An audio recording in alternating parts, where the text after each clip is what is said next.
खुलुमबाय गोजोन फुंबिलिनि बयनिसिमबो गाहाम हामलायनायजों लोगोसे नोंथांमोनखौ आंनि एसबी बड' निउज चेनेलाव बयखौबो बरायबावनाय थाबाय आं सिबि रानी ब्रह्म नोंथांमोननि थाखाय आं फिन गोदान खौरां लानानै फैबावबाय आसा खालामो खौरांखौ नोंथांमोना जोबजासिम नायलांगोन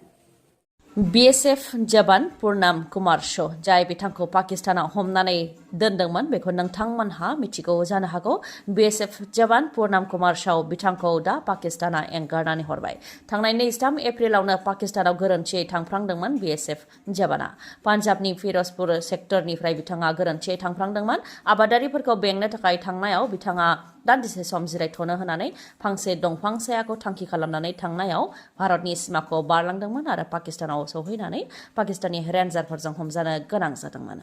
दा बिथांखौ एंगारनानै हरफिननाय जाबाय एंगारनो थाखाय गोबां खेब भारतनिफ्राय सावरायनायनि उनाव बिथांखौ 21 साननि उनाव आटारी वाघा बर्डाराव एंगारनानै हरबाय बिथाङा गुबैयै सोनाब बंगनि थागिबि बिथांखौ पाकिस्ताननिफ्राय रिलिज खालामदोंब्लाबो बे समाव डिउटियाव दोनथ'नाय जानाय नङा बिथांनि सायाव मेडिकेल एग्जामिनेशन आरो अफिशियेल इनकुवेरि खालामनाय जागोन पाकिस्ताना BSF जवान पूर्णम कुमार शो बिथांखौ रिलिज खालामनायखौ लानानै नखराव रंजानायनि थासारि ओजोंहाय पाकिस्ताननि सासे रेन्जारखौ भारतनियाबो हमनानै दोनदोंमोन दा बिथांखौबो रिलिज खालामनानै हरबाय राजस्थाननि श्री गंगानगर जिल्लायाव थानाय इन्टारनेशनेल बर्डारनिफ्राय हमदोंमोन पाकिस्ताननि सासे रेन्जारखौ दा रायज्लायनायनि गेजेरजों भारतआ उदां खालामनानै हरबाय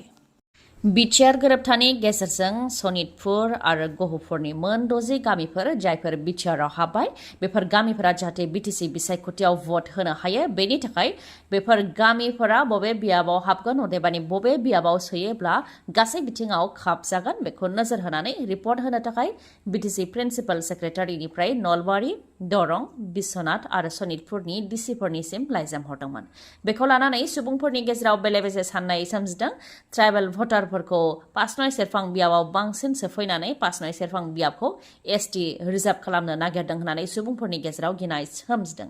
आरो बेखौ लानानै धरनाबो होदों बे गुलुं-गुजुं साननाय बेलायाव UPPL निफ्राय खेंफोरथि होनो गोनां जादों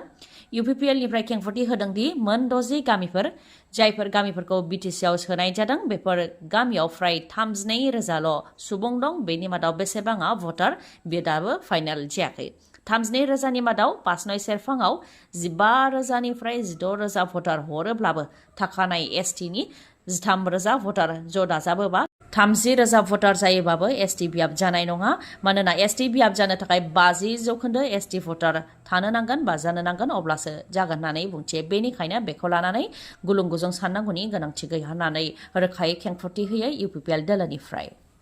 दैज्लां बोथोर सौफैनाय लोगो लोगो रायजोआव दैबाना जानाया जागायहांनो हमबाय माखासे जायगाफोराव दैबाना जादों दैबाना जानायनि थाखाय लामा सामा लोमसावदों आरो फरायसालिफोरखौबो बन्द खालामथ'नो गोनां जादों डिब्रुगड़नि गोबां ओनसोलावनो दैबाना लोमसावनाय लामा सामा फरायसालि न' बां बायदिफ्रा दैजों लोमसावदों डिब्रुगड़नि मोन 22 वार्डफोराव दैबाना फरायसाफ्रा दैनि गेजेरजों फरायसालियाव थांनो गोनां जादों बेनि अनगायैबो फरायसालिफोरावबो दैबाना जानायनि जाहोनाव अदेबानि दै लोमसावनायनि जाहोनाव माखासे फरायसालिफोरखौ माखासे साननि थाखाय बन्द खालामथ'नो गोनां जादों दैबानाजों लोगोसे गुबुन गुबुन जायगायाव बारहुंखानि गिख्रंथाव महर न' बांनि थिं बिरखारनानै लांदों गंसे फरायसालिनि थिंखौ फारसेनिफ्राय बिरखारनानै लांदों फरायसाफोरा थाखो खथानि सिङाव फरायफुबाय थानाय समावनो गिख्रंथाव बारहुंखाया फरायसालिनि थिंफोरखौ बुखारनानै लांदों खुनु रोखोमै जिउ रैखा मोननो हादों उन्दै उन्दै फरायसाफोरा सोनाब कार्बि आंलंआव जादों बे जाथाया बोथोर बिगियाना बोथोरखौ लानानै मोन 15 जिल्लाफोराव सांग्रांथि होदों गोमो आरो खमला गाबनि सांग्रांथि फोसावदों मोन 15 जिल्लाफोराव अखा हानायजों लोगोसे बारहुंखा आरो सारअन्थाइ गावनाय जानो हागौ फैगौ सानथामनि थाखाय सांग्रांथि होदों बोथोर बिगियाना जेरै कक्राझार बङाइगाव गवालपारा बरपेटा बेफोर जिल्लाफोराव गोमो गाबनि सांग्रांथि फोसावदों धुब्रि चिरां नलबारि कामरुप तामुलपुर बेफोर जिल्लायाव अरेन्ज एलार्ट फोसावदों बजालि कामरुप मरिगाव सोनाब कार्बि आंलं बेफोरावबो अरेन्ज एलार्ट फोसावदों बेनि अनगायैबो सारअन्थाइ गावनायजों सासे फरायसुलिया जिउ खोमानो गोनां जादों श्रीभूमि जिल्लानि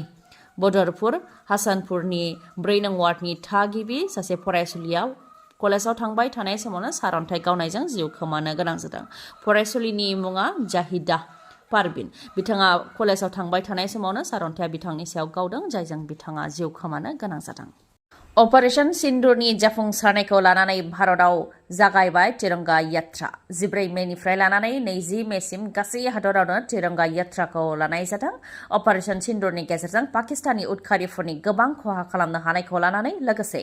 भारत आरो पाकिस्ताननि दावहायाव भारतनि सेनाया जेरैबायदि साहस दिन्थिदों बेखौ मान होनो थाखाय 14 मेनिफ्राय लानानै 20 मेसिम गासै भारतआवनो तिरंगा यात्राखौ लानाय जादों। जोंनि आसामावबो तिरंगा यात्राखौ जागायबाय।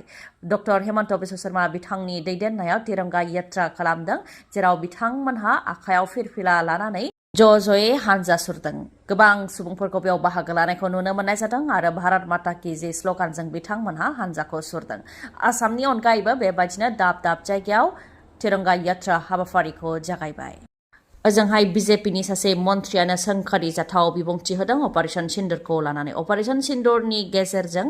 जाय बिथाङा पाकिस्तानखौ गाग्लोबहैदोंमोन बे बिथांजोखौनो मान गैयै खालामदों बिजेपिनि सासे मन्थ्रिया। पाकिस्ताननि उदखारिफ्रा जोंनि बिनानावफोरनि सिन्दुर खोमोरदोंमोन, नाथाय प्राइम मिनिस्टार नरेन्द्र मदिनि बिथोनाव बिथांमोननि बिनानावखौनो दैथायहरनानै पाकिस्तानखौ थेर बेथेर खालामदों होननानै सोंखारि जाथाव बिबुंथि होदों मध्य प्रदेशनि बिजेपिनि मन्थ्रि कुनवार विजय साया। बेबायदि बिबुंथि होनायनि उनाव भारतनि गासैजोंबो सोंखारि जानो गोनां जादों मन्थ्रिया आरो मन्थ्रिनि हेंथा गुबुन गुबुन जायगायाव धरना होनाय हाबाफारिबो बानजायदों। मध्य प्रदेशनि हाइकर्टआ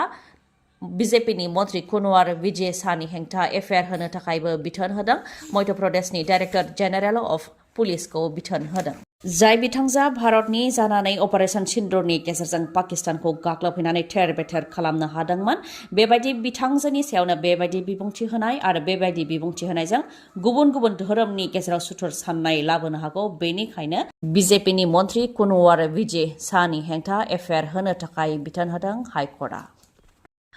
गोदान चिफ जास्टिस अफ इन्डिया अदेबानि सुप्रिम कर्टनि 52थि चिफ जास्टिसनि समायखिराखौ लाबाय। 52थि चिफ जास्टिस भूषण रामकृष्ण गवाई बिथाङा समायखिरा लाबाय। प्रेसिडेन्ट द्रौपदी मुर्मु बिथांनि नुजाथिनायाव गोदान दिल्लीनि राष्ट्रपति भवनाव समायखिराखौ लाबाय। चिफ जास्टिस भूषण रामकृष्ण गवाई बिथाङा आर.एस. गवाईनि फिसाज्ला, जाय आर.एस. गवाई बिथाङा गुबुन गुबुन रायजोनि गभर्नर जाबोखाबाय आरो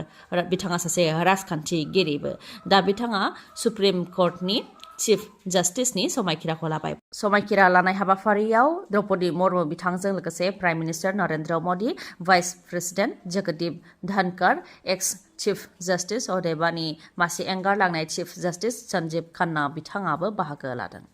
भारत आरो पाकिस्ताननि गेजेराव दावहा जानायाव तुर्की हादरा पाकिस्तानखौ मदद होनायनि हेंथायै भारतआ लादों तुर्कीनि हेंथा गोख्रों राहाफोर। भारतआ गोबां बेलायावनो बेन खालामदों तुर्कीनिफ्राय मुवा बेसाद भारतआव लाबोनायखौ, जेरै तुर्कीनिफ्राय गोबां मार्बल लाबोनाय जायो आरो आपेल बायदि बायदि फिथाइ सामथाइ लाबोनाय जायोमोन। नाथाय बेफोरखौ बन्द खालामदों फालांगिरिफोरा। मख'नो गोनांदि भारत आरो पाकिस्ताननि गेजेराव दावहा जानायाव तुर्की हादरा पाकिस्तानखौ मदद होनानै 350निबो बांसिन ड्रन हरदोंमोन, जायनि गेजेरजों भारतआव गाग्लोबदों पाकिस्ताना। बेनिनो खिथेर लादों भारतआबो। रिपर्टनि बादिब्ला भारतआव बोसोराव गुबुन गुबुन हादरनिफ्राय 8 लाख टन मार्बल लाबोनाय जायो, जायनि मादाव 70% तुर्की हादरनिफ्राय लाबोनाय जायो आरो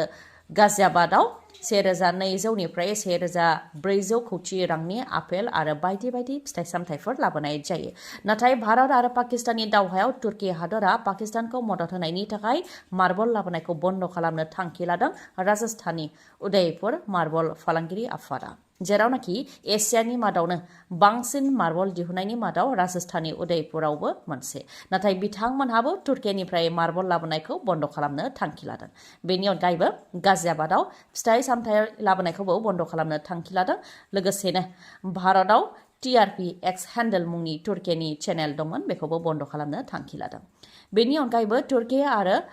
आजारबाइजान बे मोननै हादराव थानाय मुंदांखा दावबायग्रा जायगाफोर इस्तानबुल आरो बाकु, बेयावबो भारतनि दावबायारिफोर थांनायखौ बन्द खालामनो थाखाय भारतनि ट्रेभेल कम्पानिफोरा एयारलाइनफोरजों पार्टनारशिपखौ सिफायदों। बेबायदिनो तुर्कीया भारतनि हेंथा थांनानै पाकिस्तानखौ मदद होनायनि थाखाय गुबुन गुबुन बिथिङाव भुगिनो गोनां जादों तुर्की हादरा।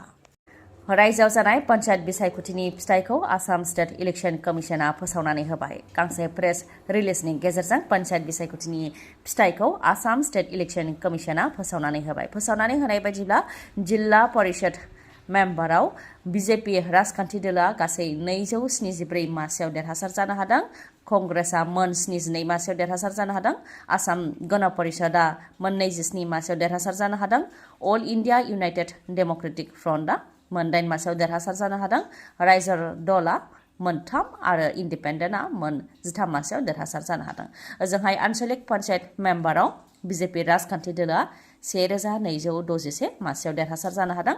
कंग्रेसआ 481 मासियाव देरहासार जानो हादों आसाम गण परिषदआ 184 अल इंडिया यूनाइटेड डेमोक्रेटिक फ्रन्टआ 64 राइजो दलआ मोन 17 अल इंडिया तृणमूल कंग्रेसआ मोन 4 आसाम जातीय परिषदआ मोन 3 आम आदमी पार्टीआ मोन 1 आरो मोन 173 मासियाव उदां बिजाथिया देरहासार जानो हादों जायनाखि गाव पन्चायतआव राजखान्थिया स्पन्सर खालामाखै अदेबानि राजखान्थि दोलोजों लोब्बा लायालासे बिसायख'थिखौ गेलेनाय जादों बेनिखायनो बेनि फिथाइखौबो बेबायदि फोसावनानै होनाय जाबाय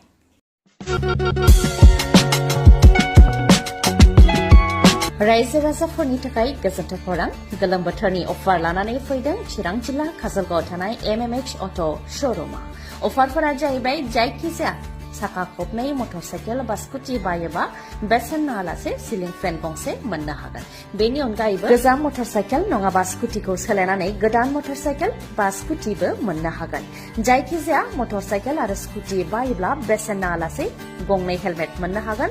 SP 160 मडेलनि मटर साइकेल बायोब्ला 32 इन्सि LED टिभिबो मोननो हागोन बेनि अनगायैबो एक्टिवा 110 आरो डिअ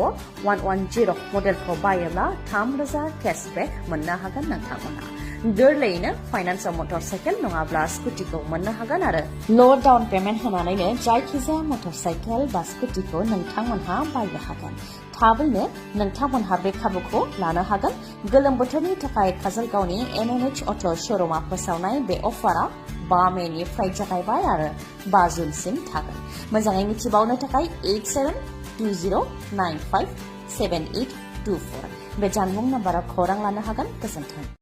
दिनैनि खौराङा एसेनोसै खौरांखौ जोबजासिम नायनायनि थाखाय गोजोन्थों नोंथाङा आंनि चेनेलाव गोदानबा सानफ्रामबो फुंनि समाव खौरां मोननो थाखाय चेनेलखौ साबस्क्राइब खालाम आरो बेल आइकनखौबो क्लिक खालाम लोगोसे खौरांखौ मोजां मोनदोंबा लाइक कमेन्ट आरो शेयार खालामनो दाबाव गोजोन्थों